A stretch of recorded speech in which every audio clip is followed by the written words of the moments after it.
There's something about first contact that never goes the way the textbooks say.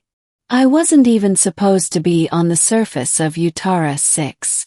Technically, I was just a diplomatic aide. Someone who carried data slates and filtered translation errors. I wasn't trained for first contact, much less her. Her name was Ilari. At least, that's how the translators rendered it. Something like the glimmer of dew on midnight petals. Poetic and intimidating like everything about her species. The Utari were tall, horned, elegant and cold. Most humans said they resembled statues carved from obsidian and moonlight. Beautiful in a way that felt unapproachable. Ilari was different. She smiled when she didn't have to. She lingered during meetings, asking questions no one else dared. Questions about Earth. About me. Why do humans pair bond for life when your lifespans are so short? She asked me once after a long council session. Her eyes were luminous, silver with faint violet threads. The way she studied me made my skin warm. I guess, I said, awkwardly adjusting my collar. We make the most of the time we have.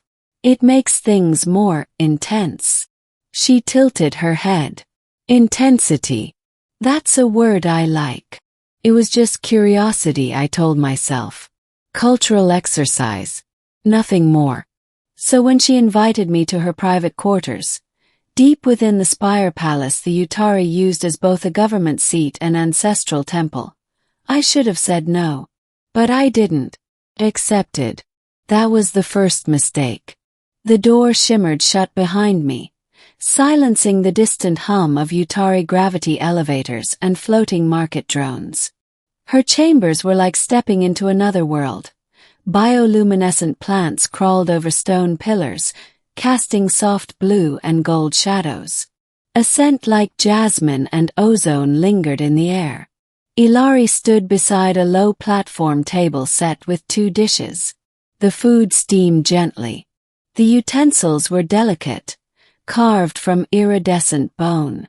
The only thing more disarming than the atmosphere was her expression. Open, almost nervous. You came, she said softly. I said I would. She gestured for me to sit. Do you know what this meal signifies in my culture? And blinked. A diplomatic dinner. Ilari gave a slow, lilting laugh. No. This is a soul-offering feast. It is a tradition from my grandmother's line. One does not invite a guest lightly. My stomach nodded. Should I be worried? She tilted her head, considering me. Only if you fear being known. That line hit deeper than I expected. I sat, trying to control the flutter in my chest. Okay, I said. Let's eat.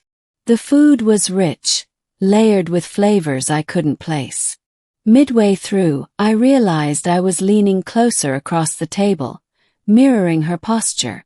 Every barrier I'd built in my head, diplomatic protocol, species etiquette, personal restraint, was falling away. You seem different tonight, I said. I am different with you, she replied, brushing one of her braid-like head tendrils behind a pointed ear. I do not pretend as I must with the council. You do not speak in veiled threats and riddles. You are honest. That is rare. I swallowed hard. Ilari. Why did you really invite me? She stood slowly, walking around the table. Her presence filled the space with quiet intensity. Then she knelt beside me. Because I watched you smile when no one else did. Because you mourned the loss of a Utari diplomat, one you barely knew, when even my own people did not cry. 'Cause you ask why we feel, not just what. And because you make me feel like fire. Like something alive. I stared at her, stunned. I thought this was a political engagement. A game. No, she said, voice trembling. It is a trap, but not the kind you fear. I lured you here not to end your life, but to give you mine. What? She pressed her forehead gently to mine. In my culture, a soul-offering feast is a declaration, a surrender of self. I'm saying I choose you, and I know what your people say about love. I want to learn what it means. The weight of her words hit me like a gravity surge. I come expecting tension, maybe diplomacy. Certainly not this. Why me? I asked, my voice barely a whisper. Because you see me. And I see you. What followed wasn't physical. At least, not in the way most human romances start. It was slower, stranger, deeper. Over the next few weeks, I visited Ilari again and again. At first, we danced around each other, caught between our species' differences and the unspoken desires burning beneath the surface. We learned each other's gestures, habits, emotional tells. I brought her earth music. She taught me the scent flowers that changed color based on emotion. She confessed that her people viewed love as both a sickness and a strength. Something feared, something sacred. It was intoxicating. And that's when the trap fully closed. Word got out. Ilari's rivals on the council, especially Lord Theron, a vicious traditionalist, used our bond as proof of her unfitness to lead. She has been compromised by the offspring of Earth. His words echoed in every chamber. She has offered her soul to a warmonger species. Humans, despite our presence in the Galactic Accord, were still seen as unpredictable, chaotic, dangerous. Our emotions were considered volatile. Our willpower relentless. The Utari, shaped by millennia of order and elegance, viewed us as a necessary but frightening ally. The Council issued an ultimatum. Ilari was to renounce our bond or be removed from her lineage rights and title. Stripped of her ancestral home. Her soul offering would be annulled. Our connection erased from the records. She didn't even hesitate.